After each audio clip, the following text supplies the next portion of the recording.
ناظرین کرام، صدائے ہند اردو میں آپ کا خیر مقدم ہے۔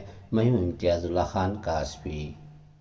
آج بتاریخ 28 جنوری 2023 بروز ہفتہ بعد نماز مغرب سرزمین شہر کولار مسجد حضرت لطیفہ بانو گوری پیٹ میں ایک عظیم الشان محفل قرأت قرآن مجید منعقد ہونے جا رہا ہے۔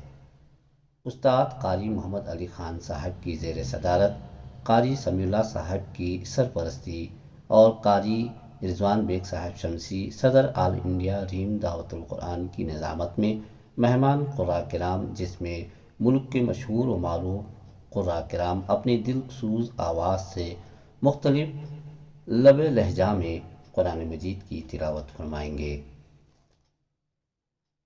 حضرت مولانا مفتی مجیر احمد صاحب قاسمی، خدام مدرسہ انوار الاسلام مسجد لطیفہ بانو گوری پیٹ کولار نے تمام سے گزارش کی ہے کہ اس محفل قرأت قرآن مجید شرکت فرما کر جلسے کو کامیاب کریں۔